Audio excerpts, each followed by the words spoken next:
Good morning, ladies and gentlemen, and of course our wonderful members. Thank you so much for joining us today. What a wonderful, wonderful occasion, and this is going to be one of the most amazing virtual global launches of the Circle of Global Business Women in a partnership with South Africa's High Commissioner in the United Kingdom. Thank you so much for joining us. What an incredible, auspicious moment for today. It's an absolute privilege to moderate together with Kim Paduli today, and our Sutu, so I've got the D and the T correct today, and it's an auspicious occasion. Why? Because this is one of a kind, and guess what? Africa is ready for the economy. We as a country are ready, as South Africa, as ready as we can be right now, and we are opening our economy, and we are ready to do business, and this is the time for Africa to rise. Also, I'd like to now hand over to I want to introduce me to our wonderful, wonderful second moderator. You're going to work with Kim today as well. So Kim, a little bit over to you as well. Good morning. Because from my side, my name is Janine Hills, and I've been an entrepreneur, and I've been around the block as in government and business and corporate, but I've also been very blessed in being able to work in reputation management, and I currently run a business called Authentic Leadership. So a lot of it is about our leadership, where we currently stand, whether we're doing it locally or internationally. We all lead with dignity, honesty, and respect for all. So I'm so happy to be sharing the stage with our youth today. And so, you know, when you surround yourself with the youth, you become youthful yourself. So Kim, thank you so much. Thank you so much, Janine. Good morning, everybody. Good morning, ladies and gentlemen, all our guests at home, everybody watching from all over the world. It is such a pleasure to stand with you today as we launch the Circle of Global Businesswomen UK virtually. My name is Kim Paduli. It's spelled with an L, but it is a D. And I would like to introduce myself. I'm an entrepreneur in the ICT space, and I am surrounded by giants. I'm surrounded by leaders. I'm surrounded by women, and I'm very excited to be a part of this program today. So let's get into it, Janine, shall we? Well, it's over to you, of course. Absolutely. So our opening today and our welcoming is going to be by a giant who does not need much introduction. This is the president of the Circle of Global Businesswomen. Ladies and gentlemen, I'm talking about a force, Ms. Cindy Chabalala Mzamo. She has qualifications in accounting, human resources management, corporate governance, and a strategic leadership program from Gibbs University. Cindy is presently studying towards her MBA program at Origines Business School. She's a former executive of First National Bank, Land Bank, the Department of Agriculture and Rural Development in KwaZulu-Natal Province, and Edison Power Group. She is an ambassador and advisory board member for African Utility Week and a board member and director for Edison Power Group. She has held top executive positions in these institutions, driving strategy and transformation with an executive experience of 20 years. So what we've also looked at today is today we've got such a profound protocol list, and we felt it was really important to shift in line with the requests from really our high commissioners, ambassadors around the world, and of course our keynote speaker today. So I really think it's important, just before we bring on our president, just to go through some of the protocols, if you're okay with that, Kim? Absolutely, Janine, okay? absolutely. Thank you. So welcome, of course, on all the Zoom platforms. I know you're all starting to dial in now. For those few people late, thank you very much for joining. This is the Circle of Global Businesswomen, opening the economy for South Africa and Africa and engaging with the rest of the world today. So thank you very much for joining us. Really introducing our speakers today from a protocol point of view is Her Excellency Ms. Nomathemba Tambo. Of course, we know that famous surname. Thank you very much, ma'am. South Africa's High Commissioner to the United Kingdom of Great Britain and Northern Ireland. So thank you very much. And thank you very much for all the organizing, the amount of work that you've done behind the scenes together with your team. Her Excellency, Ms. Emma Wade-Smith, Trade Commissioner for Africa. His Excellency, we've got a change from France, and that is now for the Deputy Ambassador of France, of South Africa, Honourable Minister Kambuza Noveni, and of course, as of last night, a change, as we all know, after the shuffle from our President, the Minister of Communications and Digital Technologies. So thank you very much for joining us this morning. And over to you, Kim. Thank you so much, Janine. We honor your presence, wonderful guests, and we observe all protocol. Now, to give us our opening, ladies and gentlemen, I want you to give us a round of applause from where you are at home for this phenomenal woman, Miss Cindy Chabalala Mzamo, the President of the Circle of Global Businesswomen. Thank you so much.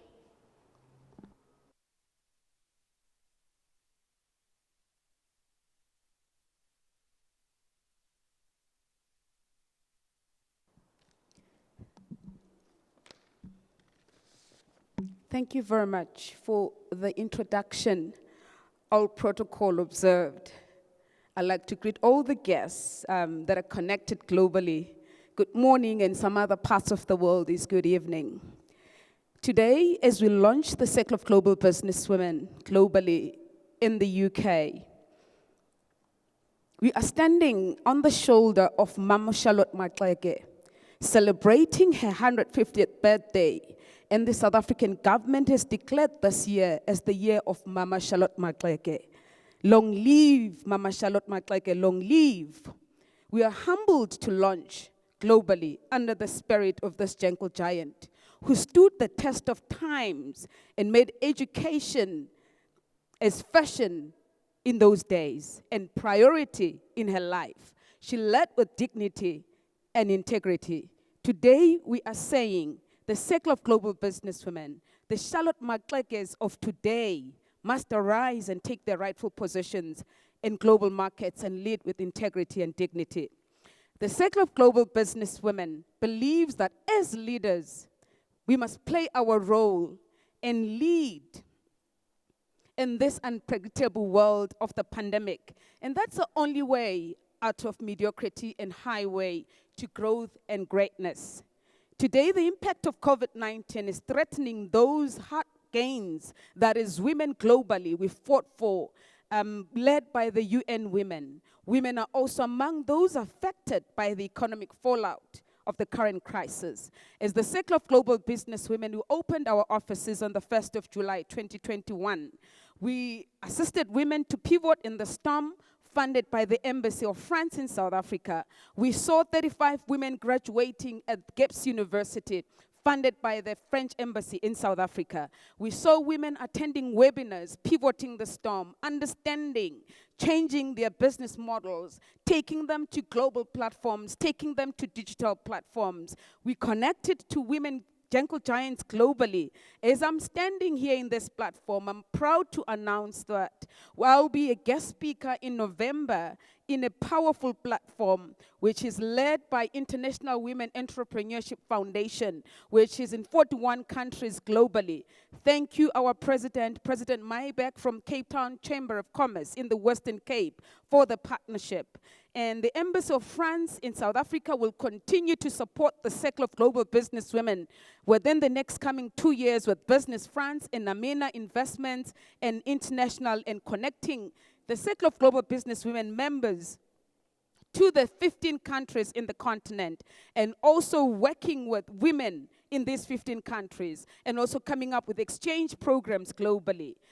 Small, medium enterprises make up about 90% of our economy in the Africa's business, and women own about 1/3 of all registered SMEs in Africa. 1 in 4 African adult female initiates or manages a business. The Circle of Global Businesswomen supports the rise of women in Africa and in the continent. The Circle of Global Businesswomen is a network of innovative and intelligent women, established by African women taking ourselves to global markets. The launch represents the first step onto the international stage, where women and women organizations invited to participate from around the world aims to create a leadership shift by supporting the rise of women leaders globally. Women have always played a critical role in the economy. The Circle offers women an opportunity to take the rightful place in the economic development internationally. We will work with public and private sector, tap into great potential of African women and create business opportunities.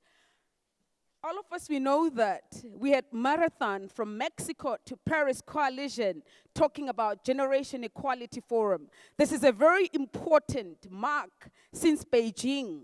Now we are talking about advancing women in the marketplace, but we're not leaving anybody. We were talking to all the strategic partners globally, including South Africa, where now the South African government is working with the UN Women, making sure that the generation equality is actually implemented in partnership with the UN Women.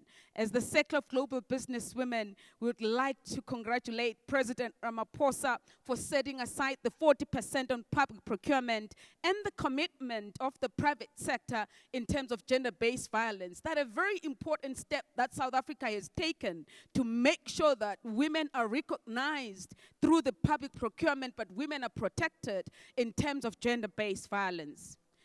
The Circle of Global Business Women vision is to be a leading women organization, connecting women globally. And we're not in competition with any women organization, but our payoff plan says network, connect, and collaborate. And this is who we are as the Circle of Global Business Women.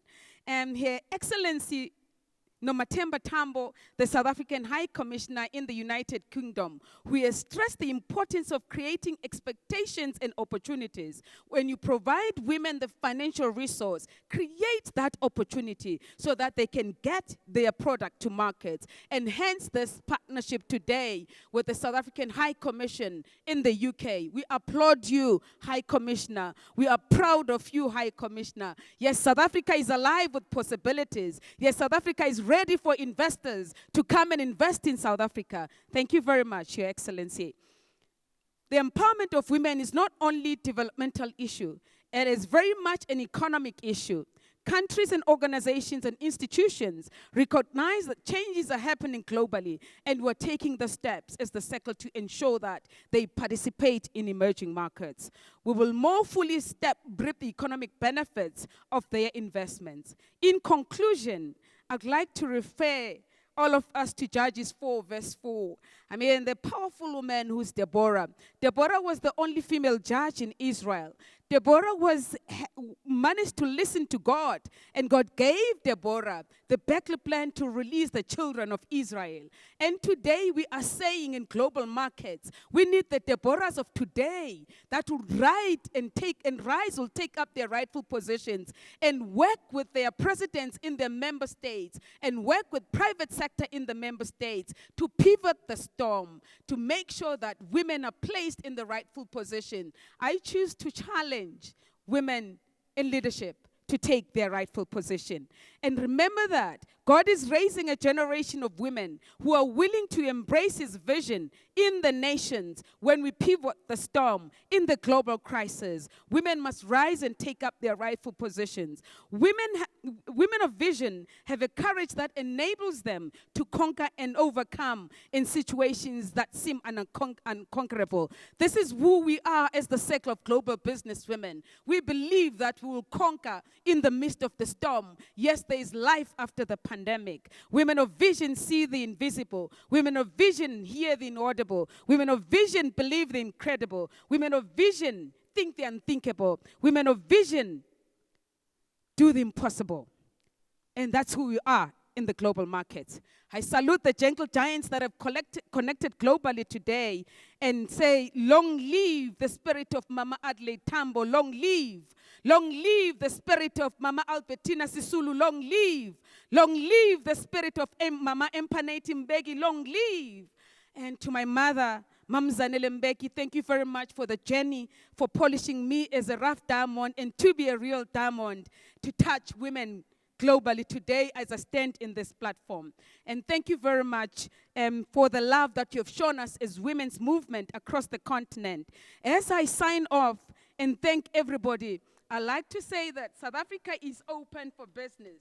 We are actually looking forward, welcoming all investors in South Africa, I would like to take this opportunity to invite you to the Intra-Africa Trade Fair that is taking place in Durban, in South Africa, from the 15th to the 21st of November. The Circle of Global Business Women is working with the Afrexim Bank to ensure that the event is used to help African companies, including women and business, to recover from the pandemic and jumpstart the trade under the African Continental Free Trade Agreement laid by His Excellency Wamgele Mene, our Secretary General. And thank you very much for the opportunity to participate in this event through the Africa Free Trade Agreement. And this also will actually connect buyers to sellers and investors and governments, providing information to the marketplace to conclude business deals. We expect deals worth more than 40 billion USD to be concluded in this trade fair. We want most of those deals to include women. We are inviting you, all women in the continent. Make sure that you don't miss this powerful platform. And I would like to say, welcome to South Africa. And South Africa is alive with possibilities, and investors will welcome you. We want to see you investing in our country. And thank you very much. I'll sign off with a video that will just, with a 9 seconds, that will showcase what is going to happen in Durban. Thank you very much. Join Africa's largest trade and investment fair in South Africa. Intra-African Trade Fair gives you access to more than 1,100 exhibitors and 10,000 visitors and buyers, and more than 5,000 conference delegates. More than 55 countries participate in trade and investment deals worth $40 billion as business and government come together to explore business and networking opportunities at the international exhibition. Brought to you by the African Export-Import Bank and their premium partners, the IATF 2021 Transforming Africa. So from a protocol point of view, we've just done all protocol observed, so thank you very much. Thank you to the excellencies and to our high commissioners, and of course to our ambassadors for joining us today. Thank you very much for all that. And of course to our president, thank you very much for always inspiring us. Thank you for the energy. I mean, I really missed you all being in front of us here today, so thank you. I'm sure you're all urinating behind the scene.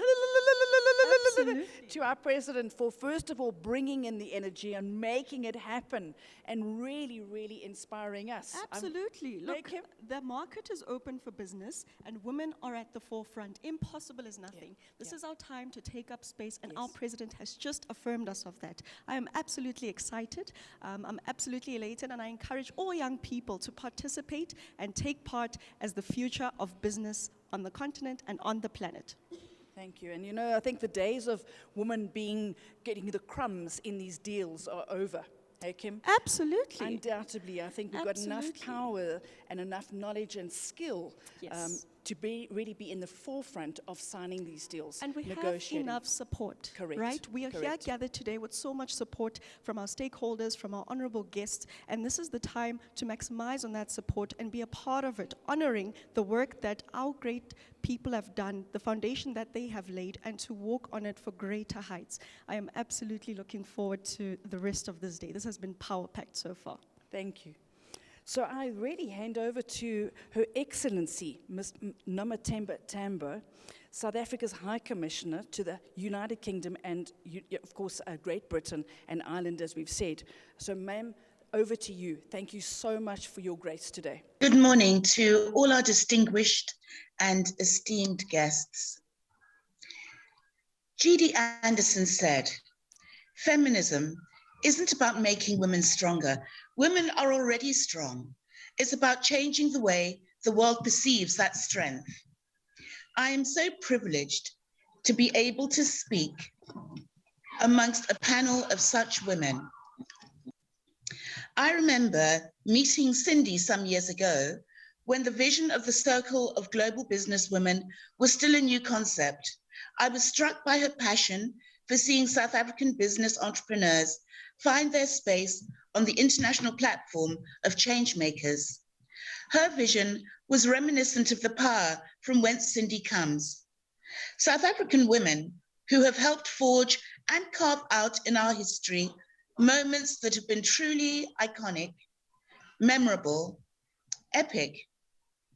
I pay tribute to one of our iconic leaders, whom this year is being celebrated in South Africa as a true visionary, Charlotte Maxeke, an academic, a teacher, a musician, and an activist. She was pivotal in the development of the women's movement in South Africa. Her role was the political reality in our homeland, known of course to many, but without public acknowledgement, that women have always had the ability to organize themselves. As an early opponent of passes for Black women, Mametseke was politically active throughout her adult life. She helped organize the anti-pass movement in Bloemfontein in 1913 and founded the Bantu Women's League of the SANNC in 1918, which eventually became the African National Congress Women's League. A founder member of the National Council of African Women, Mametseke is honored as Mother of Black Freedom in South Africa. Women have always been instrumental in our country's advancement.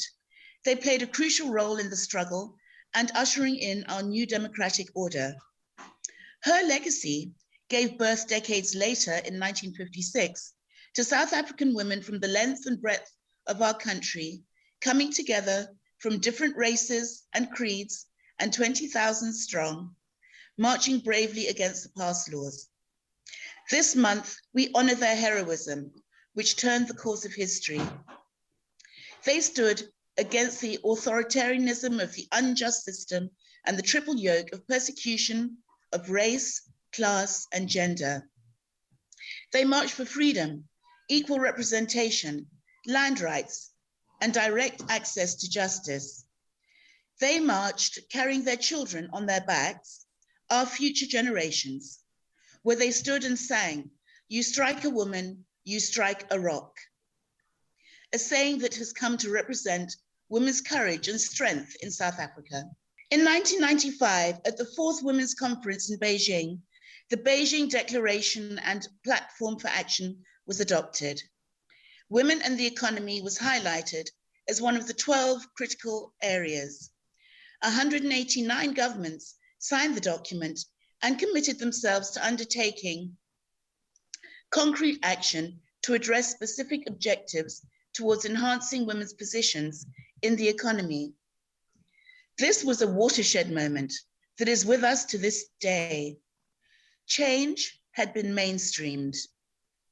Amongst the many groundbreaking platforms for action were the promotion of women's economic rights and independence, the provision of services, training, and access to information and technology, particularly to low-income women, and the strengthening of women's economic capacity and commercial networks.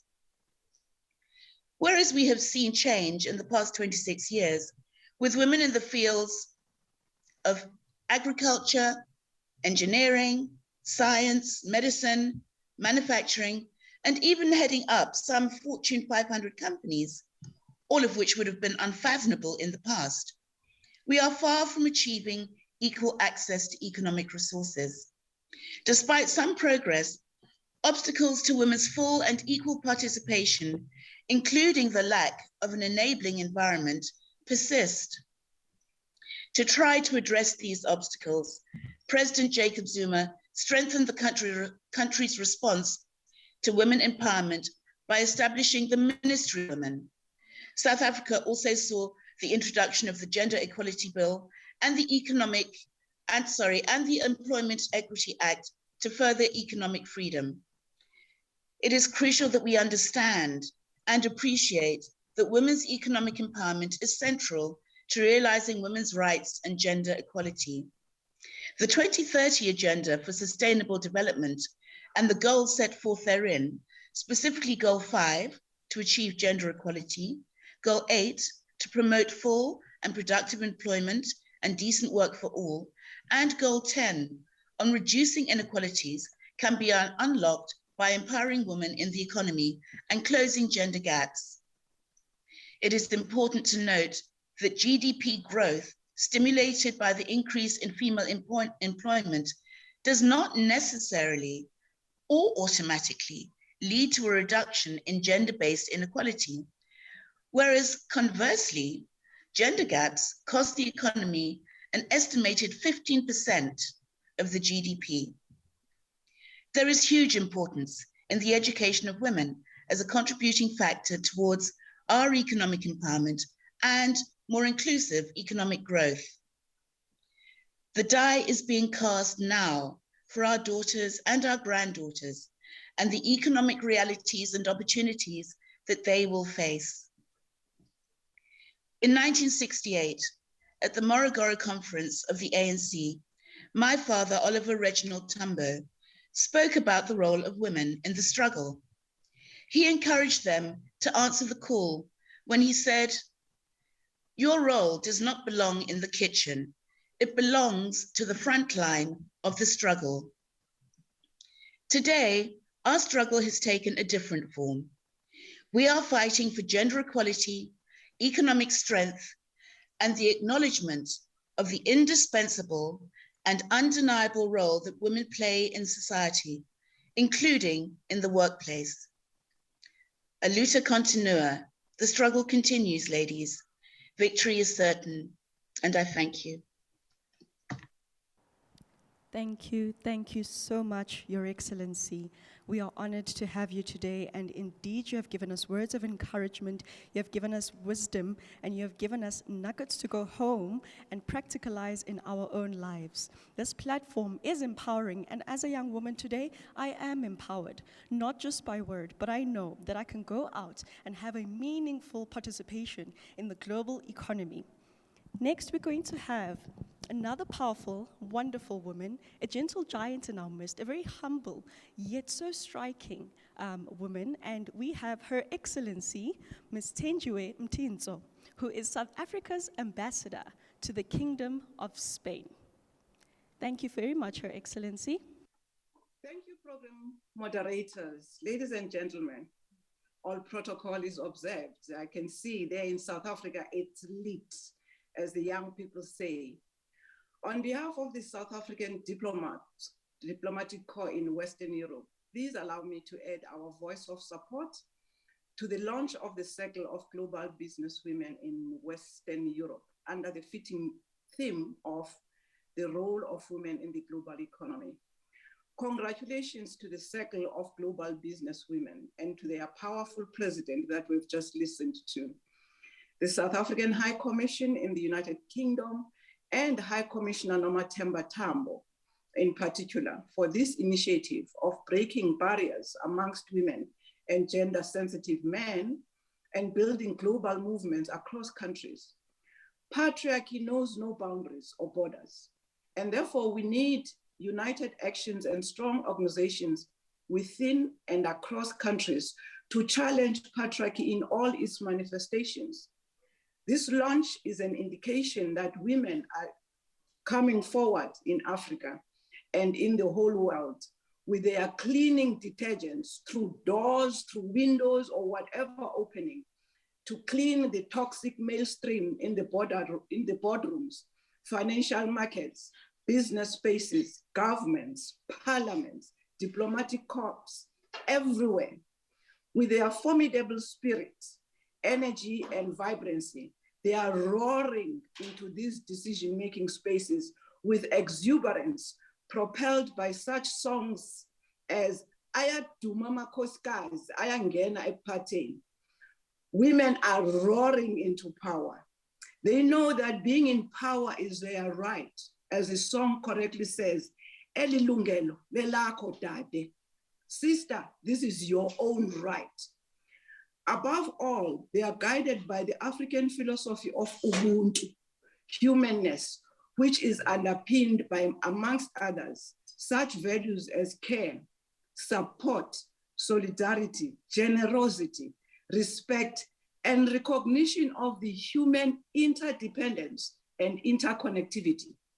It is fitting that this launch takes place during the year of Charlotte Maxeke, who, born 150 years ago, was the first Black woman in South Africa to hold a university degree. Mom Charlotte, correctly considered the first Black feminist in South Africa, is a trailblazer who broke the glass ceiling as she led valiant struggles against apartheid and women's oppression.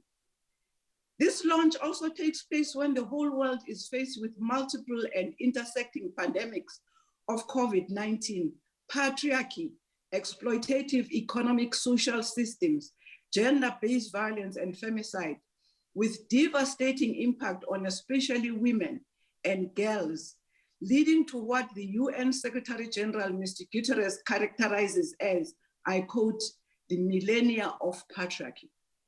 It is reported that at the current rate of progress, gender equality is 170 years away, and that it will take 100 years to close the current economic gap between men and women. The Generation Agenda and this launch will inspire women to explore economic opportunities that will ensure that gender equality happens sooner as women take control of their destiny. The Circle for Global Business Women should be guided by what Asham Pompey, president of the Goldman Sachs Foundation, says, I quote, entrepreneurship is about demanding a stake in your own future and doing something about it. Entrepreneurs are doers who may fall 7 times, but stand up 8 times, close quote. Let me assure you that this launch will inspire us as South Africa's diplomats in Western Europe, not only to continue with our economic diplomacy work of promoting trade and investment, but also to promote women in business in general, but the CGBW in particular in our countries of accreditation. Thank you, High Commissioner Tambo, for opening the way for us. Let me end by reminding you of Ma'am Charlotte McGregor's words that I quote, this work is not for yourselves. Kill that spirit of self and do not live above your people, but live with them. And if you can rise, bring someone with you, close quote. I hope that each one of the members of the Global Circle of Business Women will lift others as you rise, so that the circle is enlarged within our country, within our continent, and across the globe. And you will, as the young people in South Africa say, Bula sekele, expand the circle. Malibongwe igama lamakhosikazi. Thank you very much for having me. Oh, we want to all urinate. This morning, we're all so happy about that. Thank you so, so much. What a beautiful, beautiful engagement. How do you feel about that? I mean, those are powerful words for all of us. Absolutely. I have goosebumps right now, Janine. Let me tell you, I am overly overwhelmed, and it is a good overwhelm because I am getting my cup filled this morning by powerful yet so gentle women. We are not alone. We are a network, we're a community, and these are the people who are for us, and the future belongs to those who prepare for it, and these are the people who are preparing us for a great future. I think that's what I'm getting today, and I've been seeing that with the setup as well, and that everyone that's dialed in today and that will watch these videos moving forward, this is not just about a talk shop. This is about an implementation. This is about this network being the engagement session into the world. And so these ambassadors, as well as these high commissioners, are reaching out to us and saying, we're here for you. We are here to support you, and their legacy opens doors for us. So I think what I'm hearing is we've got these gentle giants saying, I'm here for you. Oh, and that is the most important thing, especially in a network and a community of women, especially as a young woman. That is one of the key things to make sure that I reach my full potential, that others reach their full potential, and that our country, as well as our continent and our planet, is able to inclusively grow, economically develop young women, as well as women throughout business sectors. Correct. Amazing, amazing, Janine. So that leads us on to our next esteemed guest, and that is our honorable new minister in a new portfolio, and that is Minister Khumbudzo Ntshavheni. So huge congratulations on the shuffle last night, Minister, and I only wish you well. We all only wish you well, certainly as the Circle of Business of Women, and really over to you, ma'am. Good morning and good evening to the colleagues. And my name is indeed Khumbudzo Ntshavheni. Until last night at exactly 9:15 p.m., I was the minister responsible for SMME development. That is the area of my passion. That is the area where I've been raised. I did not feel like I was going to work every day. I felt like I was going to my passion. So I enjoyed my space there. So you could imagine when I was watching on TV and the president had just called me 5 minutes before the announcement, and I'm informed that I'm now the minister in communications and digital technology. It's a sector that I used to belong to once in my lifetime, and I thought I'll never go back there. When Her Excellency Ms. Nomathemba Tambo, we commonly call her Sis Thembi, extended the invitation, I felt honored, and I am indeed grateful to be part of the UK launch of the Circle of Global Business Women.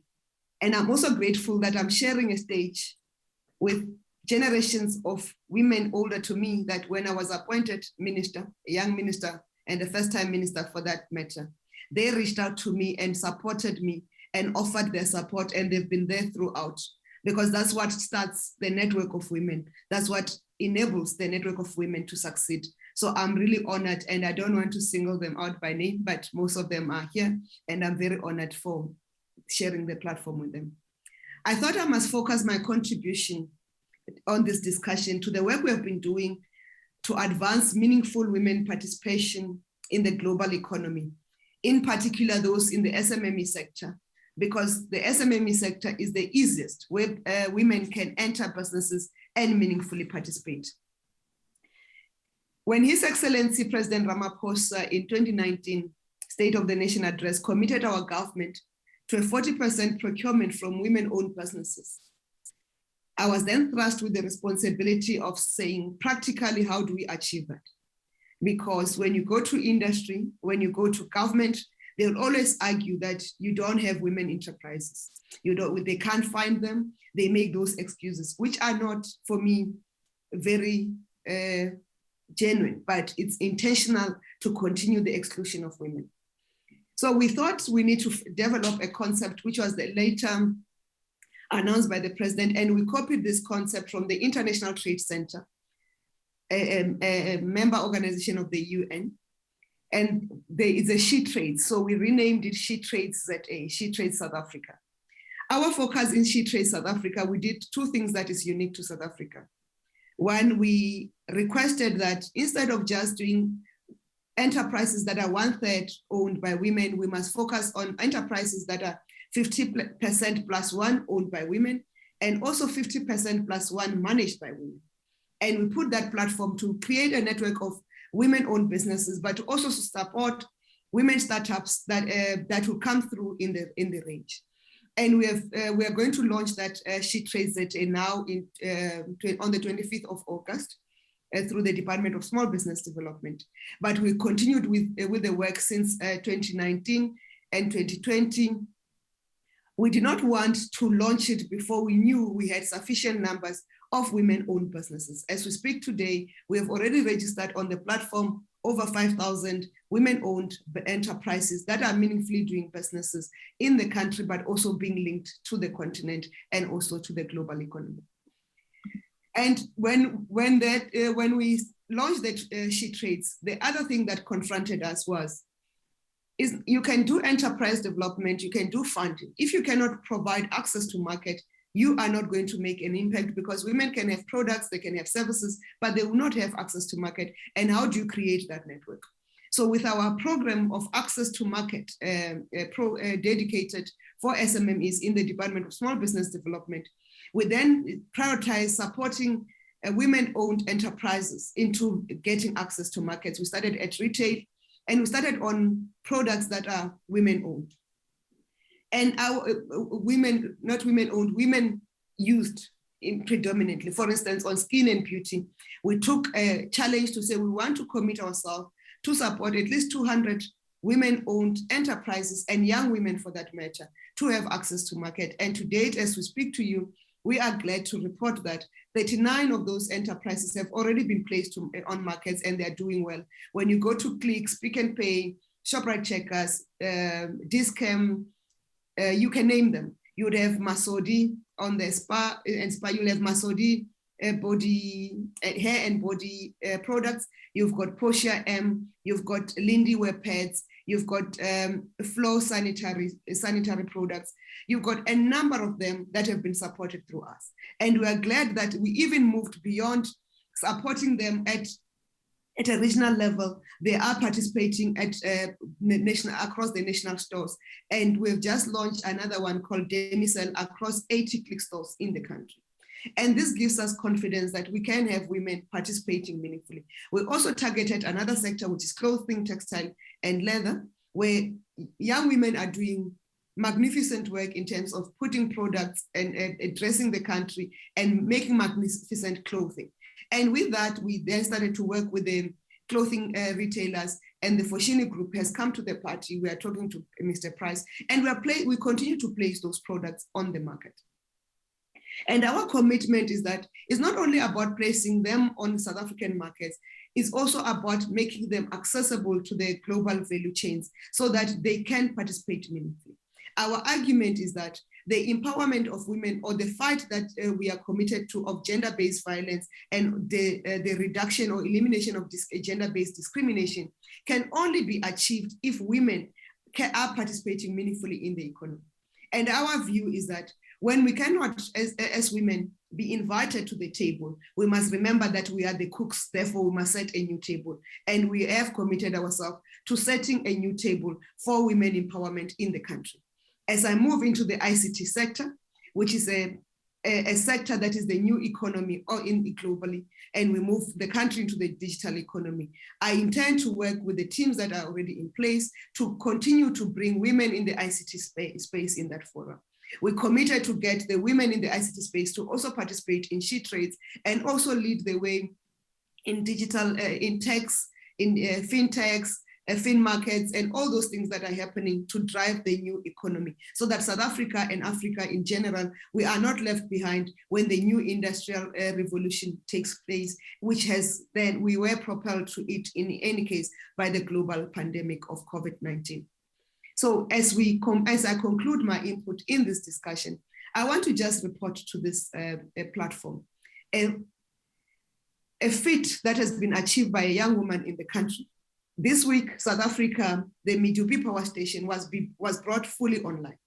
The project manager or project director for that is Ms. Zandi Shange. She is the first woman in the history of construction engineering to bring a project of that magnitude in line. When we went to meet with them in 2019 with the deputy president and the president, the Eskom had only brought online 3 units, and she, within the shortest time frame, brought the additional 3 units to make the full 6th generation unit fully online and fully on grid. And this is done by a woman in a project that have had more than 8 years, more than 10 years actually, of project overrun.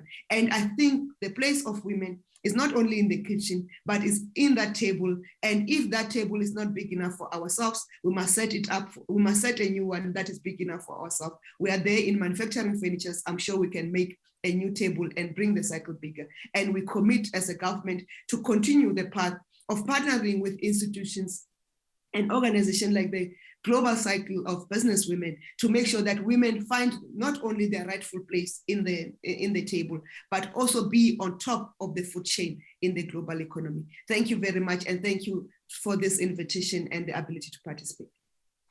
Thank you so much, Honorable Minister Khumbudzo Ntshavheni. As a young woman in ICT, I am very excited to welcome you, and we look forward to doing exceptional work with you. Minister Khumbudzo has honestly achieved so much for SMMEs and women in South Africa. As we say, this is not a talk shop, it is a program to bring actionable outcomes to the table and see real value placed in the lives of young women, real value placed in the lives of people, to see them growing and being a part of the global trade. So thank you so much, Honorable Minister Khumbudzo. I look forward to the ICT work we'll do. I'm very passionate about ICT, so I'll just pause it there so we can continue with our program. Ms. Janine, how do you feel about, the transition, the change? Well, I'm very excited about our new minister stepping in, and I think the more that we've got our youth stepping into our positions, I think the more that we've got youth in, absolutely fantastic. So Indeed. Youth has got to come through. We've got the challenges that, of course, you've got the wisdom with our youth, and it's always that balance. Absolutely. It's balance on both sides. Absolutely. And, you know, it talks about the practical work that we do in making sure that in these boardrooms, we do not have a 90% representation of men, that we do not have male-dominated industries. However, we have industries for trade with equal participation from all genders. Thank you so much. So next, I'm going to welcome Her Majesty's Trade Commissioner for Africa. This is Her Majesty's Ms. Emma Wade-Smith. Thank you very much, Ms. Emma. Thank you so much. It's wonderful to be part of today, and what an energy boost actually to be part of this event. I can see all the commentary coming through there on the chat. I think we're all feeling the love today, and it's wonderful to be surrounded by such amazing, brilliant women to celebrate the launch of this exciting chapter of the initiative. I have to say, I think that the issue of gender equality for me goes right to the very heart of what kind of world we want to live in. I find it really hard actually to think about any other single issue that could have the same positive impact on individuals, on families, on communities, and on economies. And, you know, as we've heard from our fabulous speakers so far, you know, we're all very aware of the challenges that women face every day in every aspect of our lives. And we're really conscious that the last 18 months has exacerbated the situation, you know, disproportionately affecting women, often setting back the achievements we've come together to celebrate and experience ourselves, and really making it harder yet for women to realise their dreams, and frankly, often to simply live in peace and security without fear of being beaten or attacked physically or mentally. Now, as Her Majesty's Trade Commissioner for Africa, based in Johannesburg, we work a lot on trade promotion, investment promotion, and creating the rules of the road for international trade. And when I think about this trade work, across the United Kingdom, we are so aware of the need to ensure that the trade policy, the framework that we create to enable trade to happen across the world, that it really helps to break down the barriers, and that through our trade policy work, we are helping to create opportunities for women in international trade. And as we look at the rules and the frameworks that dictate this, we need to really be very conscious about how we're introducing policies to enable women as workers, as leaders, as business owners, to participate in and benefit from trade, to drive growth, to create jobs, and to really be at the forefront of the economic recovery that we all want to see. And we're working really hard to ensure that gender equality is reflected in our bilateral trade agreements, including 9 free trade agreements between the United Kingdom and countries in Africa, as well as the UK Southern African Customs Union and Mozambique Economic Partnership Agreement. And we're not just talking about bilateral either, you know, we're looking at the international sphere. So how do we bring these policies to bear in multilateral fora, such as the World Trade Organization and the G7?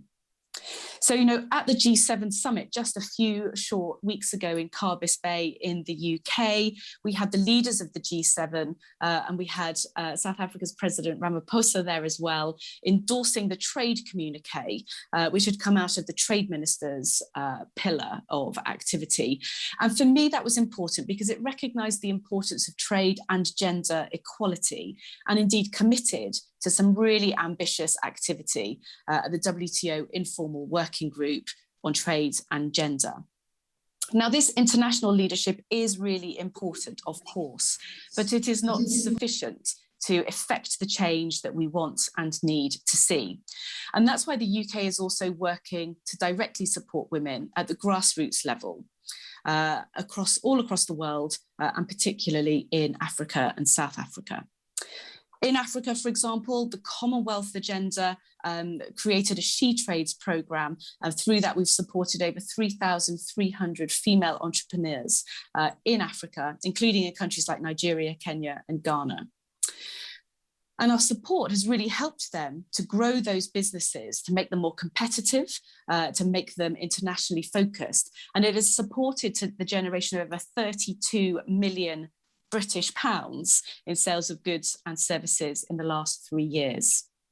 And over the last year, we've really pivoted this programme to make sure that we're supporting women-owned businesses adapting to the challenges that the COVID-19 pandemic has thrust upon us, and really supporting the broader trend towards more e-commerce, more online work, more technology, more digital trade.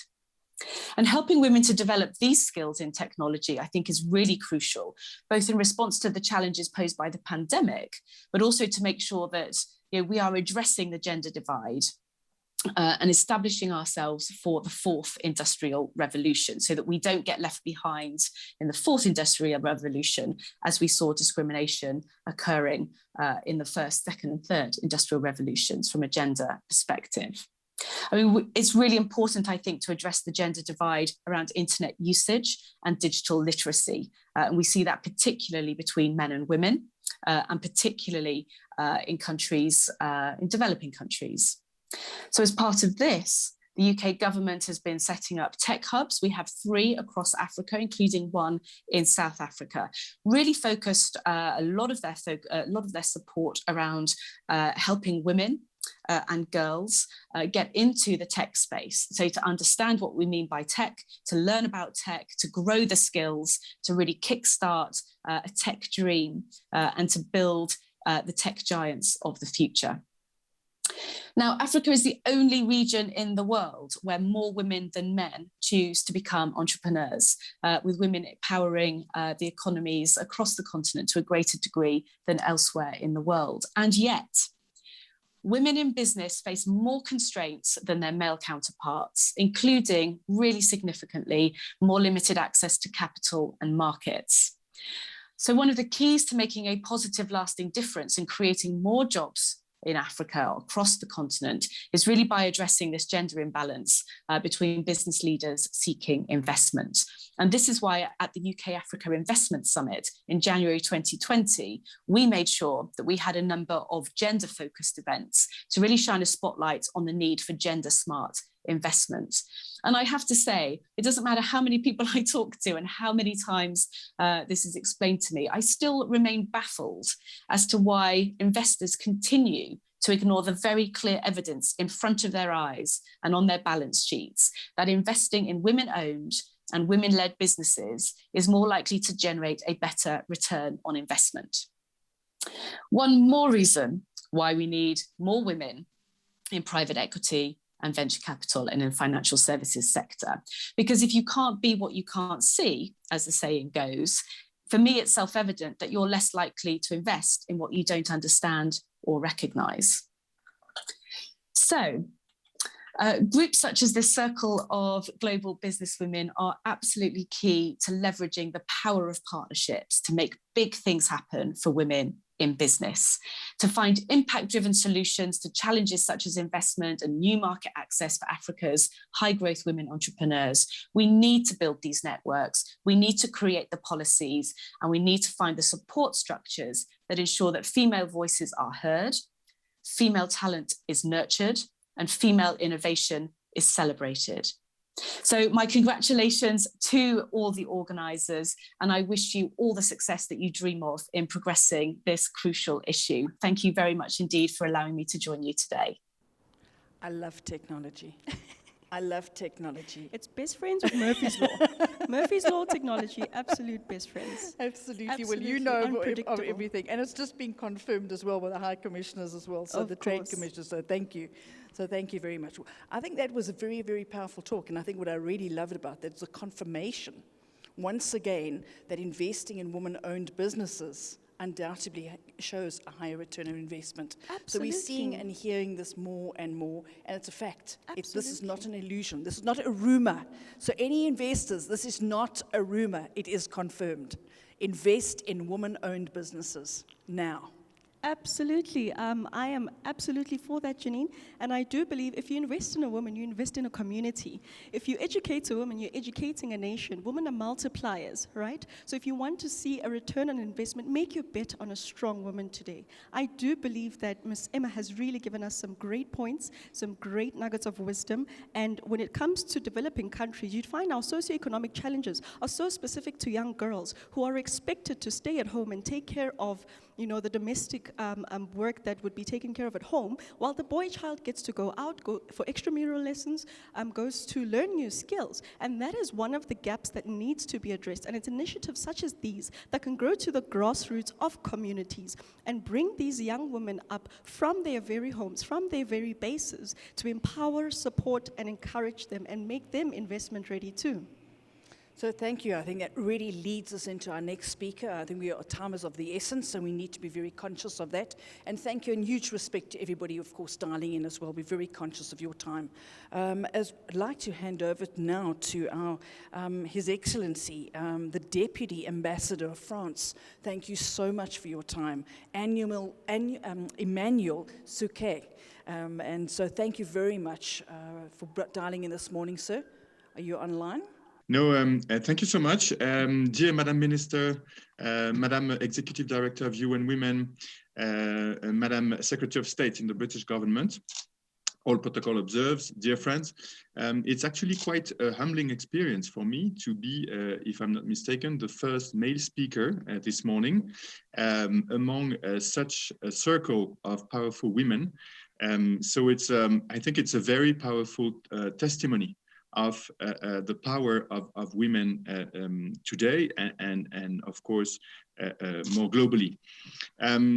Today is a very special day indeed, because we are witnessing and participating in the launch of the Circle of Global Business Women, which is an organization that is very dear to France and to the French Embassy in South Africa especially.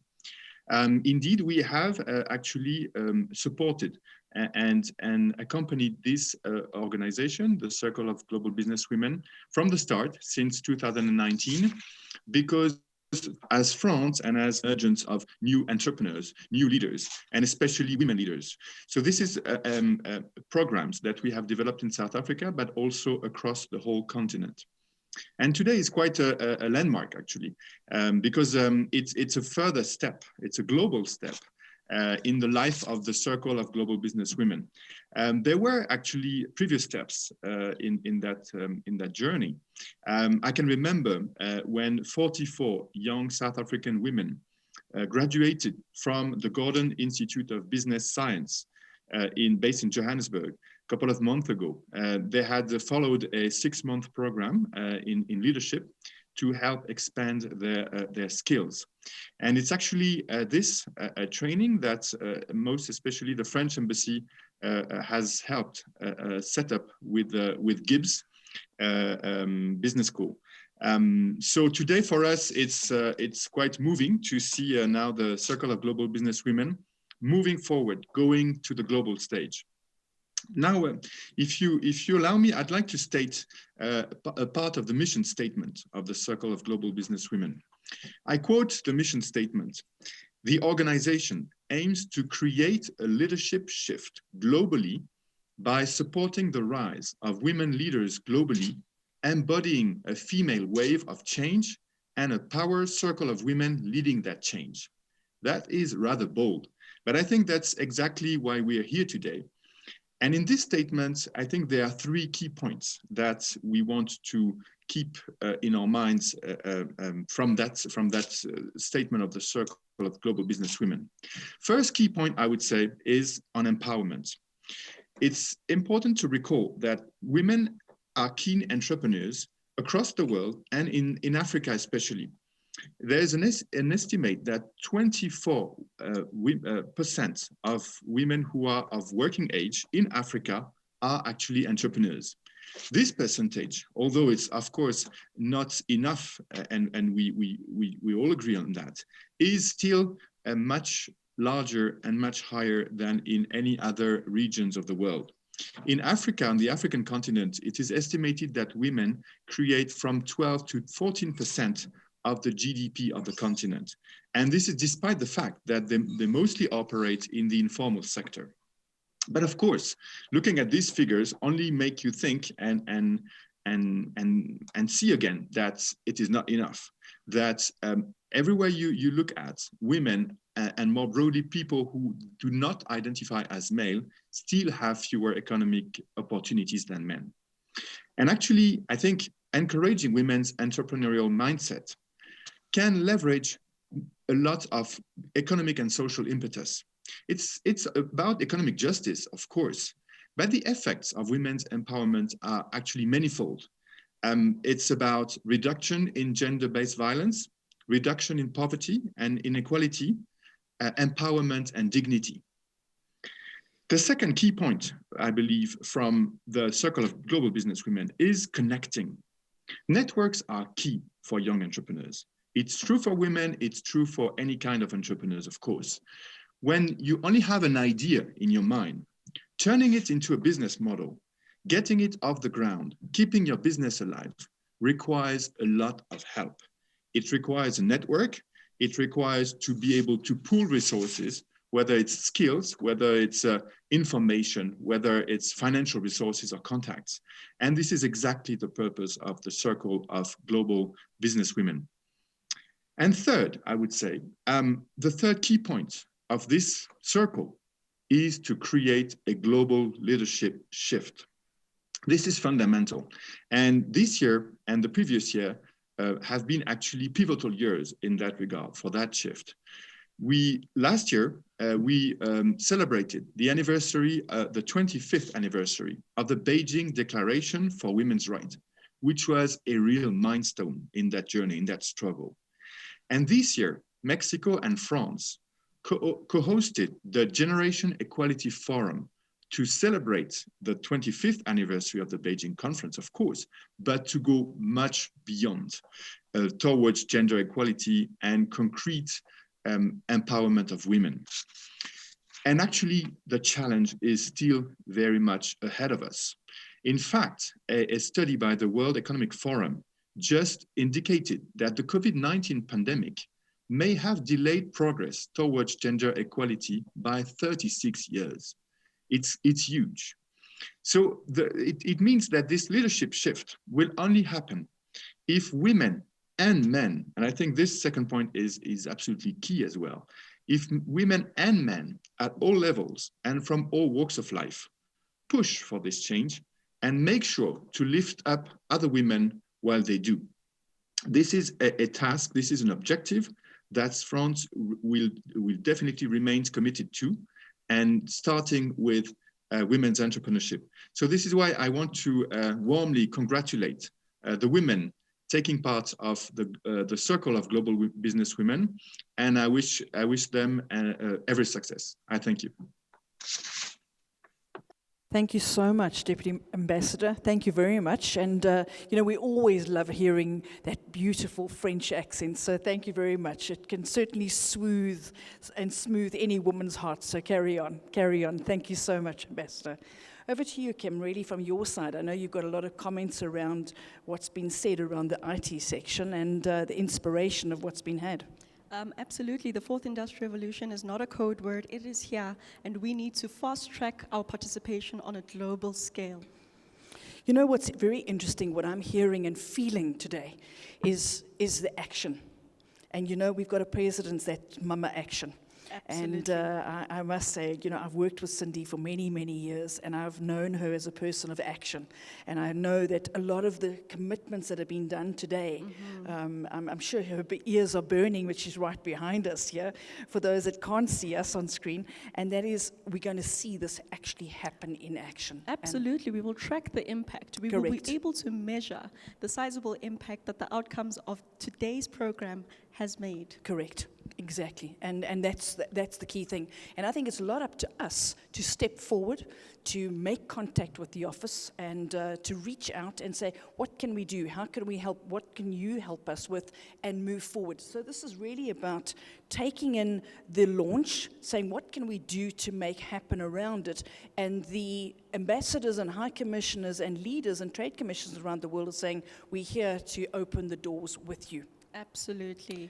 And really now over to our keynote speaker, who is really, needs very little introduction, but really is certainly one of my icons one of my heroes or sheroes, and really to have our Deputy President of South Africa in this particular position and leading as our keynote speaker is phenomenal. Thank you very much, ma'am. So really, I'd like to introduce us to Dr. Phumzile Mlambo-Ngcuka, who is really the United Nations Under-Secretary General and Executive Director of the United Nations. I mean, an absolute privilege. The fact that this powerful giant has led with such dignity, respect, and transparency. He truly is a global, authentic leader and has absolutely flown our flag incredibly high around the world, and including now the UN flag around the world. And the UN has definitely got such a powerful role to play both in South Africa and in Africa, because the collaboration is vital. And the United Nations role is, and especially the UN's role of the UN woman, is to support and uplift and upskill around. And so really over to ma'am from your side. I know we've got a clip coming through right now, but really if I look at the profile that's been shared with us, it's she was sworn into office on the 19th of August 2013 and brings a wealth of experience. But we know that leadership and that wisdom that comes through and the expertise in her position is unfounded around the world. And thank you, ma'am, for leading with such dignity. She has absolutely devoted her life, her career, her heart. This is true leadership with heart, to human rights, equality, and social justice. So truly, in our hearts, we thank you, ma'am, for your time and blessing us, joining us on this stage. Dear Circle of Global Business Women, Happy Women's Month. This is a time to celebrate women, a time to review the work that we have done, and a time for us to plan ahead. 26 years ago, we were in Beijing. We made commitments to women and girls of the world. And we recently reviewed what commitments we made. And we found that the implementation is slow, the implementation is patchy, and there's a need to accelerate this implementation. That is how Generation Equality was born. It was about acceleration, but also we wanted to broaden the participants in Generation Equality, bring in young people, bring in private sector, bring in philanthropists, bring in business, individual business women. We also wanted to make sure that we attract investment to the women's agenda, which was severely underfunded. The money that we wanted to raise in Generation Equality is for all women, no matter where they are. This is an effort for us to put women in the center of the position and deliberations of nations and countries. So we reached out to heads of states, to heads of corporations, to heads of institutions, and voila, we got commitments that are worth $40 billion US dollars. As business women, I hope we will continue to work with you so that we use these resources in a manner that changes and enhances your situation. The money will be used by member states in their countries, by civil society, by UN agencies. All of us, we will be implementing an agenda for women. It will also be used by young people, as young as 10 in some organizations, so that they too will be able to provide leadership for gender equality. The Generation Equality has 6 action coalitions which have been supported and funded in France. It is gender-based, violence, economic justice, sexual and reproductive rights and bodily autonomy, innovation and technology, climate change, and women's leadership and participation. We hope you will participate in many of these, but from the look of things, women's economic rights and justice received most of the support. All of this is taking us forward. So we look forward to collaborate with you.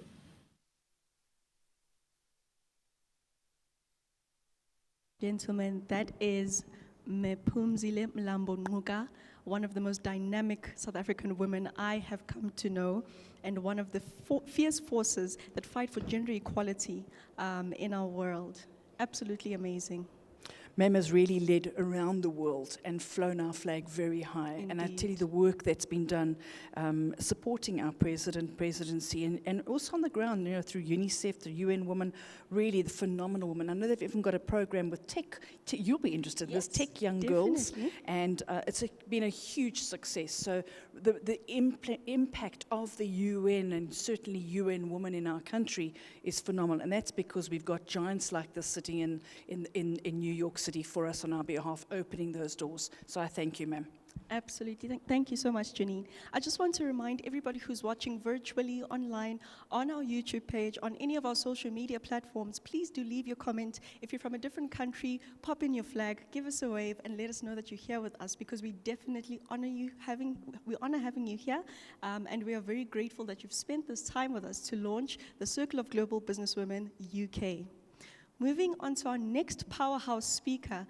Very little introduction needed for him as well. This is one person who is so inspiring and so humble in doing so. He's an inspiration to South Africans and actually people across the world. I'm speaking about Professor Bonang Mohale. Professor Bonang Mohale is the chairman of Bidvest and SBV Services, and he's also the chancellor of the University of the Free State. I'm from the Free State, by the way, so that's a very special university close to my heart. Thank you so much for joining us today, Professor. Over to you. Colleagues, good morning. I'm hoping that you can hear me now. Technology was threatening a little bit. Yes, thank you very much. Yeah, so in the interest of time, I'm absolutely humbled beyond words. I really just wanted to touch on two things and two things only. So the first is, of course, congratulations on this phenomenal accomplishment. And having listened to Mayor Phumzile Mlambo-Ngcuka, it's like really taking a vow. You know, Africa is God's own continent, blue skies, African sunshine. I think we need to have a quite meaningful conversation about how we elect our leaders so that we have more capable women like Mayor Khumbudzo Ntshavheni, Mayor Phumzile Mlambo-Ngcuka, especially the young ones.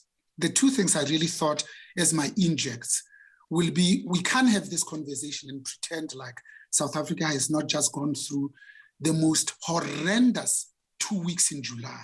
So I'll speak a little bit about the looting, and I'll just give you some sound bites. And then lastly, of course, talk about this coronavirus pandemic. And again, only some sound bites. Let me start first with the looting. I think my understanding of it all is, one, that this is probably an intersectionality amongst a lot of things.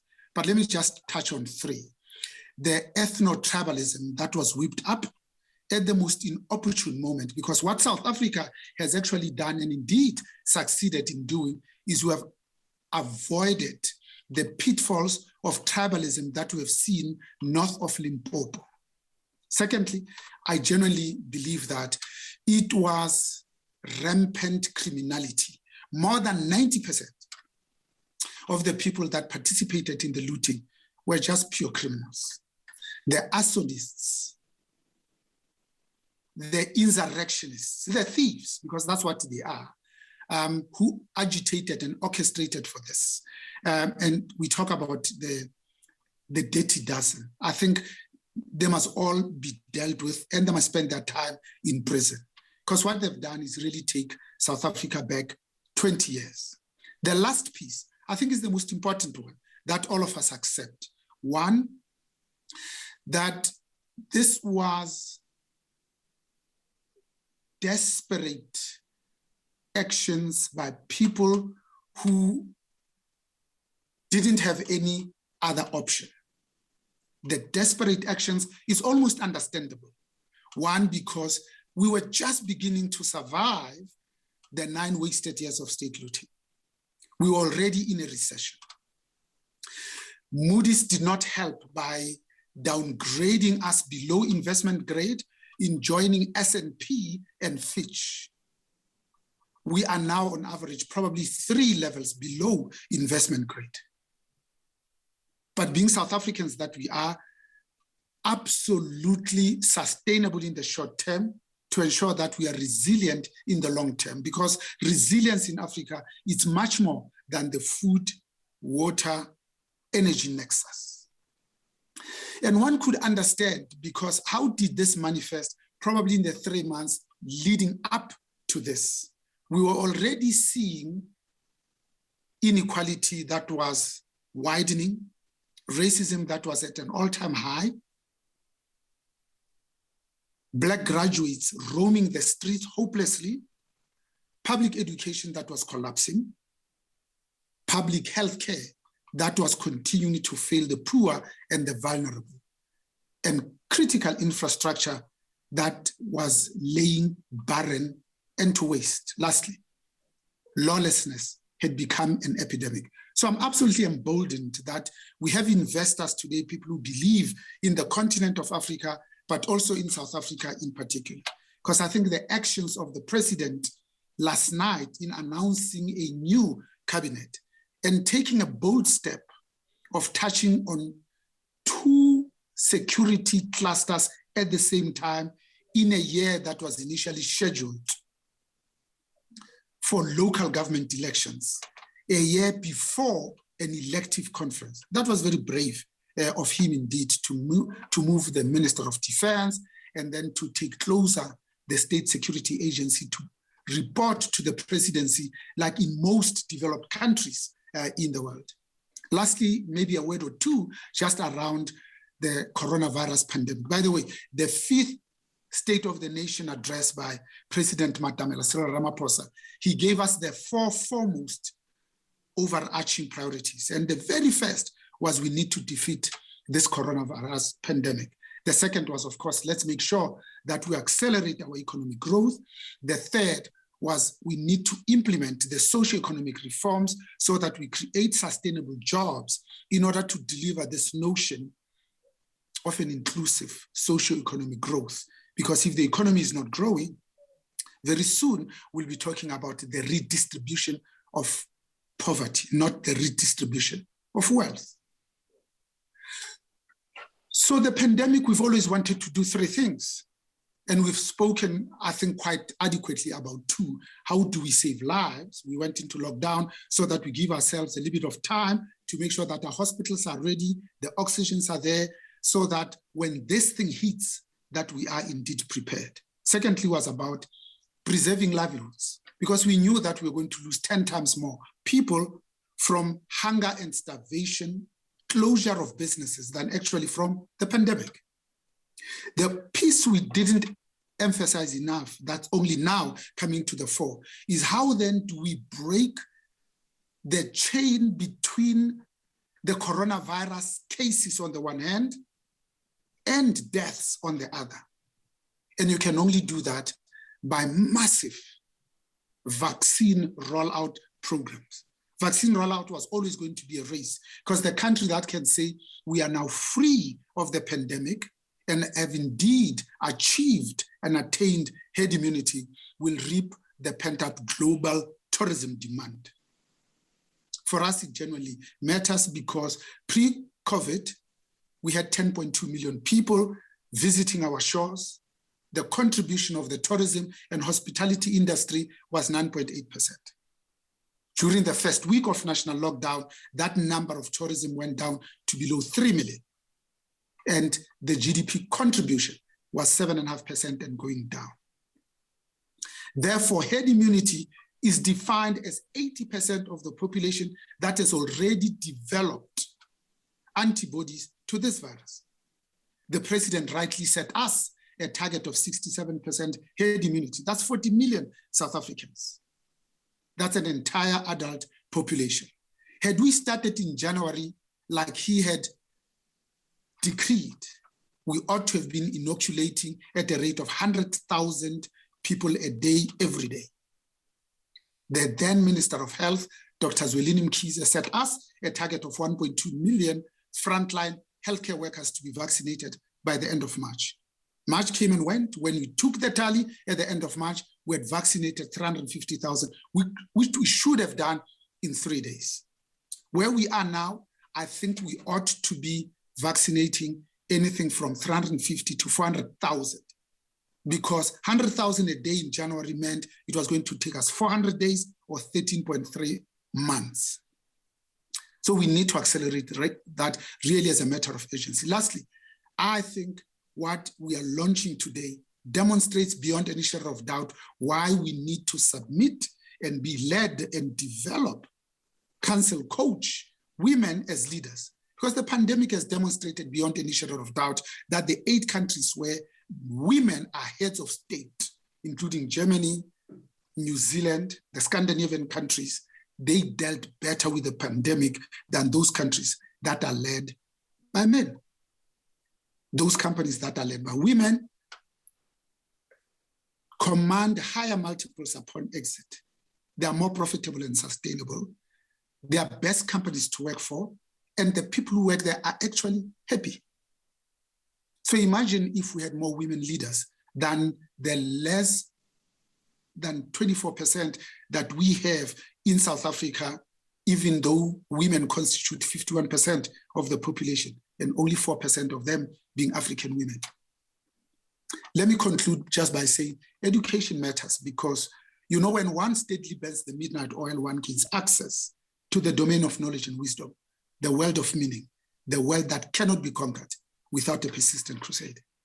Thank you very much. Thank you, thank you, thank you so much, Prof. That is the amazing Prof, who is also the Chancellor of the University of the Free State, which is my home. Thank you so much, Prof. That was amazing. I think with Professor Bonang Mohale, I think what is guaranteed is he understands our country so well. And yes, the insurrection and things that have happened in our country in the last couple of weeks have thrown us into rethinking things, hence the reshuffle last night. But the good thing is, what the united side of the South Africans came together. Absolutely. It was incredible. I think that's what I see. The South Africans and Africans, how we came together and how we continue to come together. We might have differences at times, but we work through those. And when a crisis happens like we experience, we come together and we rise. And we rise better and stronger than we've ever been before. And we learn from our lessons. And that's the key thing, is that we're really starting to see our communities rise, our people rise, and our business leaders working together and better with government than ever before. So Absolutely. Thank you very much, Professor. All right, so really we've got a really great program, and we over now to Ms. Samantha Cohen, who's the Chief Executive of the Commonwealth Enterprise and Investment Council.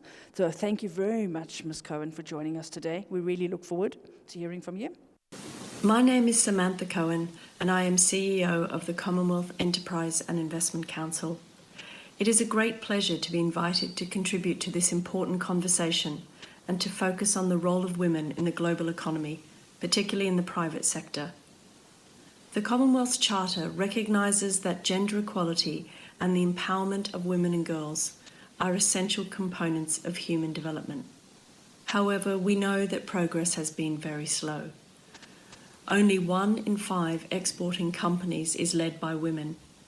Women-led enterprises are concentrated in less dynamic sectors than male-led ones, and few are involved in import and export. In employment, job segregation means that women work in lower paid jobs. A recent McKinsey Global Institute study found that closing the gender wage and participation gap could add nearly 12 trillion to global GDP by 2025. While we all acknowledge that we have a very long way to go, I would like to focus on the positive and celebrate the incredible progress that has been made. Female leaders in government help to drive equality and change, but the private sector is leading by example and driving change by delivering results, by delivering numbers. Today, there are more women running Fortune 500 businesses than at any point in the 63-year history of the Fortune 500. There are 5 women CEOs leading FTSE 100 companies in the UK: GSK, Severn Trent, ITV, Whitbread, and the Royal Bank of Scotland. These women run companies across a spectrum of sectors, all of which are male-dominated industries. For the first time, the unique qualities that women bring to boards and to the management of large organisations are now recognised and celebrated. Women no longer need to behave like men in the boardroom. Qualities that women bring, in addition to hard skills, such as creativity, empathy, diversity of opinion, hinterland, and good communication, are all now recognised as key contributors to business success, particularly in the uncertain world that has been created by COVID.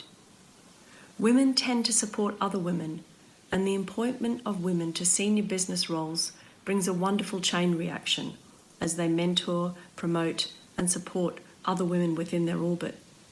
In my own organisation, we have a member, Femme for Oil, which is run by Nigerian businesswoman Foloronso Alahija, who has announced the launch of a 1 billion fund to promote female-owned businesses in Africa.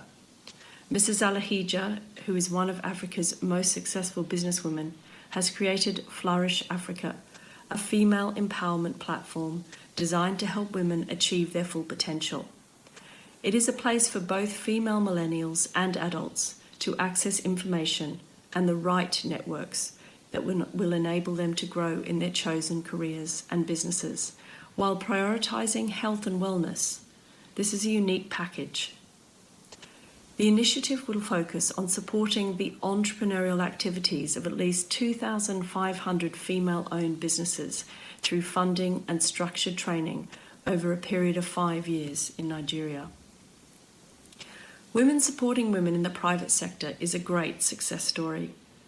Last year, the inaugural Kindness and Leadership 50 Leading Lights campaign was launched, celebrating 50 phenomenal, kind female leaders working in the UK. The goal is to radically challenge the leadership conversation, which has traditionally overlooked the power of kindness in leadership and the immense impact that it has in all areas of business. Founder Pinky Lilani wanted to recast perceptions of strong leadership, to present kindness as a strength, as a quality, and a currency that empowers change. In just a year, the founder says she has witnessed a significant shift in the leadership landscape against a background of uncertainty and rapid change, political, environmental, and technological. They've seen kindness move to centre stage, with more leaders, schools, and industries acknowledging its clout. In a recent presentation, Side Business School and Hall & Partners said that kindness has the ability to build trust, confidence, and loyalty. It's the leadership style that will achieve change in a fragile world. Across the Commonwealth, women are creating change from the bottom up and the top down. COVID has seen a proliferation of female-led small businesses and consultancies flourish as women for the first time create businesses that fit their lifestyles around their role as carers. Having battled the male-dominated workplace for so long, women have created their own workplace using technology and their natural networks. It is an inspiring phenomenon that looks set to continue, creating jobs, financially empowering women, and creating a future with much, much more choice for the next generation. Thank you. Ladies and gentlemen, that was Ms. Samantha Cohen with a very important message. Thank you so much, Ms. Samantha. Janine? Well, you know, today has really been fantastic. Thank you, everybody. I hope you're tweeting. I hope you're posting. You're mentioning everything. And I mean, today is truly an auspicious time Thank you very much, and women will rise. And this is the time where women need to be confident, and I think all of us need to really find our inner confidence, our inner voices. And when those tables are not open for us, that's when we start to build networks like this network. And when you've got a network as powerful as this is when we all come together, and the Circle of Global Businesswomen open doors for us. Absolutely. And I've definitely noticed that in a circle like this, it's not a tea party. You know, I think in the old days, people used to align and say it's like a book club, or no, this is not. This is truly, truly a business network of people coming together. Absolutely, Janine. And you know what I've taken from this day? Public-private partnerships.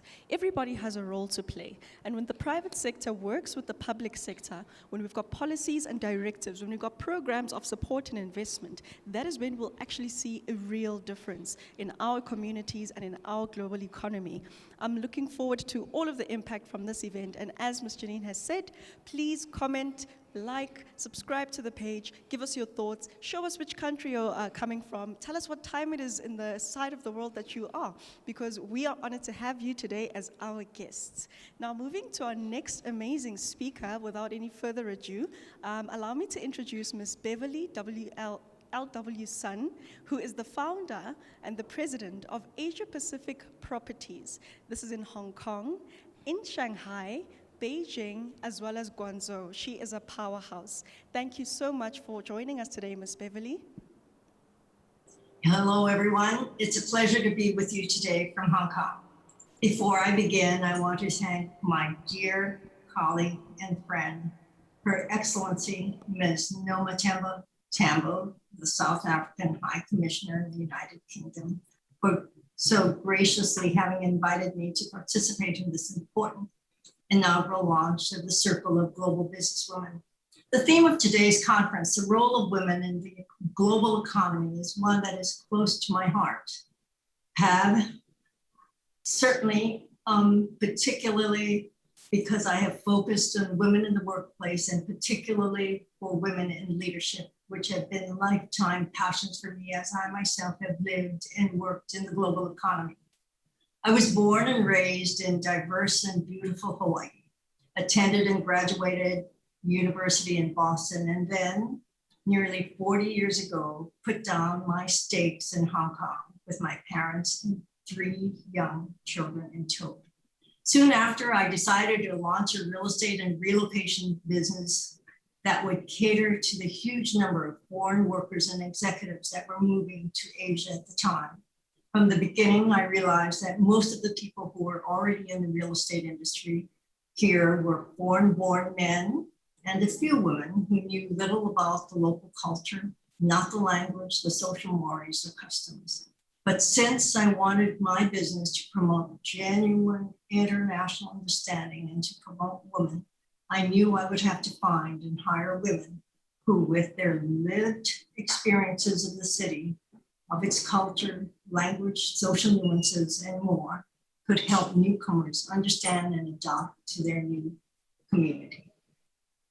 Behind this goal, I also wanted to erase preconceived notions about Chinese people and other Asians in general. In short, I wanted to melt away racism through contact and collaboration. Since those early days in Hong Kong, I have devoted my professional life in finding, training, and promoting promising women from Hong Kong and China who without fail have been responsible for enabling the successful transitions of myriad foreign executives and their families into Asia, as well as returnees. Like most of you, I'm also a fierce advocate of women who impact the global economy in many ways, in households, in the workforce, as educators who create the value systems for the next generation, in politics, in everyday life. You may be wondering, what does it take in 2021 to be female and in a leadership role in the global economy? I would say situational leadership. It is a leadership philosophy of adjusting one's management style to adapt to each situation or task, or to meet the needs of the team, a team member, or your constituency.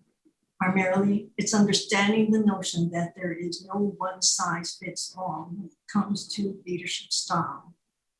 Within situational leadership, the most important skills are listening, adaptation, collaboration, and partnering for performance.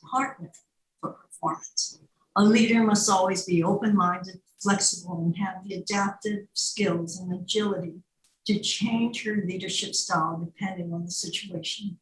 Again, I can attest from my own working experience in Asia and in an international community, no one size leadership fits all. We must also remember that economies are impacted and driven heavily by decision makers. Women can and will increase their impact on the global economy as our roles as leaders continue to grow. The best ways for women to have significant impact on the global economy are, from my perspective, strive for leadership in all that you do. Create forums such as Women of Influence, which I'm pleased to say is my brainchild in its 17th year and now organized by the American Chamber of Commerce, Hong Kong, bringing hundreds of professional women together to honor women leaders in business, science and technology, the arts, sports, among other industry sectors. Organizations such as Circle of Global Business Women are critical for our advancement. Create forums, join boards, be part of the decision-making process, participate in your communities, be the best leader we can. In my view, as we all work towards promoting women in the global economy, the idea of situational leadership is an important lesson to remember. It is my hope that 20 years from now, there will be no debate or discussion of women's roles. Bias will not exist and opportunities will be equal for all members of the global community. And finally, on a personal note, my grandmother had a perfect size bound foot, 3 inches, the width of your calling card here. You can see this. My mother was 4'11" and wore 4.5 size shoe, and I am a perfect size 8 with shoes. If they were here, they would be singing to all those present today, saying, we have come a long way and we'll have more success to come. My good wishes for the success of the Circle of Global Businesswomen. I look forward to greeting you here in Asia. Thank you, sisters and brothers, for having had me here today. I am truly humbled and deeply honored to be part of this magnificent, exciting, passionate program for women in the global economy. Thank you. Thank you so much. Gosh, thank you so much. That was beautiful, Ms. Sun. Thank you very much for honoring us with your presence for many reasons. I loved when you give the analogy of the past with your mom and how we've moved forward as women, both locally and internationally. And I can't picture you with a size 8 shoe, to be very honest with you, having met you online the other day. So isn't it incredible how our physical demeanor as women change, our physical, our spiritual, and our actual being. And I believe truly that right now, the opportunities are wide open for us. And it was phenomenal to be blessed with somebody from the East to join us. Having traveled there recently before the pandemic hit the world, I love Hong Kong. And wow, and Shanghai, what a special location. And that's, of course, where the BRICS head office is as well. So thank you so much for including us today. And thank you for flying our flag high and encouraging investment, because investment comes from all locations around the world. And we need people like yourself to endorse it and reassure people that it's safe, it's secure, it's working with people. The rule of law exists in our country. South Africans and Africans are good people, thank you, and good people that want to do business with you. So Thank you so much. That's actually, you've penned it quite well, Janine. I just want to comment on one thing today. Our guests have looked absolutely marvelous. I am so in awe of how beautiful and stunning everybody looked today. It's been an absolute honor. And look, as Ms. Beverly has said, we are ready for investment. This is the time. And she's a powerhouse. She's a dynamic woman. And these are the kind of women that show us that impossible is nothing. Thank you so much, Ms. Beverly. One thing I have to note, I agree with you, everyone is incredibly stylish. Right. That's the one thing about doing business with women is we know how to style. Absolutely. Absolutely. And really, we're leading on in the interest of time is over to Her Excellency, Marie Njeka Mpombo. And of course, we always love the outfits, magnificent outfits in the Democratic Republic of Congo. You're the ambassador to the United Kingdom. Thank you so much for joining us this morning, ma'am. Looking forward to hearing from you. Excellencies, ladies and gentlemen, it's a pleasure and a privilege to be asked to add my voice of support to the initiative of the sake of global business women. I welcome the emergence of this group to champion the role of women in business and trade. We should acknowledge there has been some progress in recognizing the importance of women. Companies are beginning to address issues of diversity and inclusion, but there's still much to be done in equality of pay, in equality of opportunity, in the empowerment of women to claim a role in leadership and to have their many contributions recognized. In the field of diplomacy, if we look at female country representatives at the ambassador level here in London, there are 117 male ambassadors and 39 female ones. Of those 39, I'm proud to say that 10 of them are from the great continent of Africa. In the International Maritime Organization, where I represent my country, the Democratic Republic of the Congo, it is a similar story. Here too, women at the highest level are very much in the minority. So let us all work together to promote more women to leadership positions in the boardrooms. Let us break the glass ceiling. Let us salute women entrepreneurs and sing their praises to help them on their way. Let us do what we can do very well, which is to network and support each other, to give women the best chance to reach to the top and be a force for good. I thank the South African High Commissioner and dear colleague, Mrs.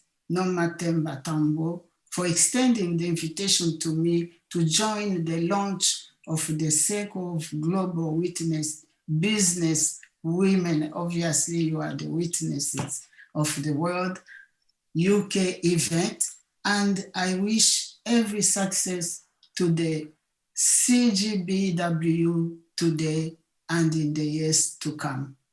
Thank you. Thank you so much. Thank you. And you know, I love the Congo, the colors, the brightness. So that pink just always stands out. So Madam Ambassador, thank you so much. And we were worried about the technology line. It was clear, it was crisp. Thank you so much. And really keep inspiring us. You know, the middle part of Africa has seen a lot, has been through a lot. And we know that through the healing hands of our African woman, we know that we will heal and be able to lead by example with the tremendous work that you're doing on the ground in the Congo. So keep up, and thank you for leading the way and leading with heart, ma'am. Thank you so much, Her Excellency. And now we're going to be getting a vote of thanks from a very special woman. She's dialing in all the way from Addis in Ethiopia. And I would like to introduce you all to Ms. Margaret Ganga, the Treasurer General of the Circle of Global Businesswomen. What a powerful woman she is. Margaret Ganga is Treasury General of the Circle of Global Businesswomen and the Programming and Resource Mobilization Expert for Expo 2020 Dubai under the cabinet of the chairperson. We look forward to that, and I encourage you ladies, don't miss out on it. She's in the African Union Commission in Addis Ababa in Ethiopia. And Ms. Margaret, if you could come and give us your vote of thanks. Thank you so much for joining us today. Ladies and gentlemen, thank you. I think let me then commence. Thank you for that introduction. As I start, Excellencies, Minister, Her Majesty, esteemed participants, ladies and gentlemen, on behalf of the Circle of Global Businesswomen, including our chairman and fellow board members, I would like to take this opportunity to thank, in order of appearance as per the program, Excellency Nomathembo Thambo. We appreciate the platform, Excellency, that your respective office has afforded us as the Circle of Global Businesswomen. Thank you for the leadership and guidance, for highlighting the road that women have walked over the years. Excellency, you continue to fly the flag high, emazweni. Look at us now. Victory is indeed certain. Thank you. Excellency Mtinzo, thank you for reminding us that patriarchy has no place here, reminding us of amalungelo ethu, that gender equality is still a challenge that we face, but we need to take control of our destiny as women and entrepreneurs. Enkosi for representing us in Western Europe. To our newly appointed Minister of Communications and Digital Technologies, Minister Nchabeni, we congratulate you on your new portfolio. Thank you for the meaningful contribution that you have made today. You have given us food for thought as we gear ourselves up to have access to the market with 4IR in mind. We congratulate Zandi as the first woman to have achieved this milestone for the Medupi Power Station. We welcome government's commitment to partner with organizations like the Circle of Global Businesswomen. And Minister, we will definitely be knocking at your door. Thank you very much. Her Majesty, thank you for the participation today and for promoting trade in Africa through various trade agreements that you have put in place, and for creating opportunities for women to trade, including tech hubs and she trade programs, which will also be represented at the Dubai World Expo. Her Majesty, thank you. Deputy Ambassador to France, Mr. Chouquet, we as the Circle are forever indebted to you as you continue always to be the backbone of the Circle of Global Businesswomen. You always take the lead in supporting our programs, and we appreciate the contribution that you made in making today possible. Thank you for your unwavering partnership. My dear Mama, Uphumzile Mlambo Ngcuka, thank you for your leadership. Thank you for driving the African agenda on the world stage. Mama, enkosi for the keynote address. Sufunde lukhulu kuwe namhlanje. We stand on the shoulders of giants like you. Sibamba ngazo zobini. Thank you. To our private sector champions, Professor Bonang Mohale, well, you actually engaged with us today, and thank you for reflecting on the current state of affairs and that we need more women leaders in the world and the importance of education. Samantha Cohen, thank you for highlighting the importance of empowering the next generation. Our dear sister from across the seas, Beverly San, a true global citizen, sharing with us the importance of adopting, collaborating, and forming partnerships, which are necessary tools for being a best leader. Excellency Opombo, based in the heart of the continent, thank you for keeping the Africa plugged in. Thank you for the message and in wishing us well as the Circle.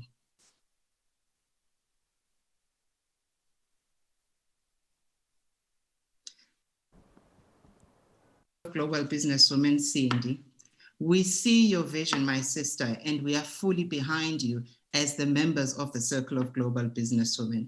Please continue to be the torchbearer in order for all of us to follow the light that you imbue. Thank you, my big sister. To our program directors, Kim and Janine, who today are sisters that are joined at the hip, literally. Thank you, ladies, for doing a sterling job in running today's program. Ladies, your professionalism is a true reflection of the values of the Circle of Global Businesswomen. And I cannot actually forget the support team. You know who you are. I will not single you out. Thank you for working tirelessly behind the scenes on the weeks leading up to today and still working as we speak in the UK and in South Africa. We truly appreciate your dedication. Today's session would not have happened without you, Ninga Dinwa. And in closing, I would like to quote an African proverb which says, if you want to go fast, go alone. If you want to go far, go together. We look forward to seeing you at the Dubai Expo starting in October as we prepare to participate in the Women's Pavilion there, as well as to seeing you at the Intra-Africa Trade Fair on the 15th to the 21st of November in Durban, South Africa. To all our online participants, our doors are open. You too can become a member of the Circle of Global Businesswomen. Send us an expression of your interest on our website, which is cgbw.co.za. Malibongwe.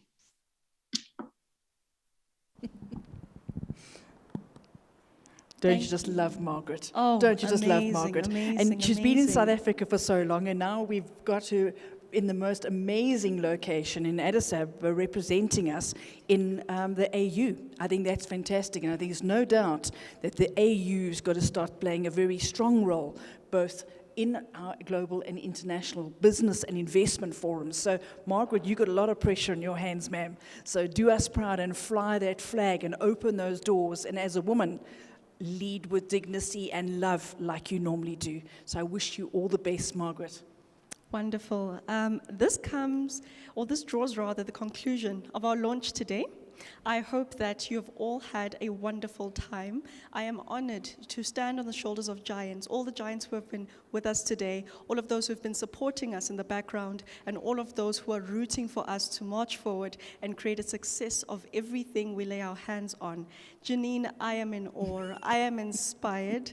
I'm going home. I'm rewriting my vision board, and I am making myself investment ready on a global platform.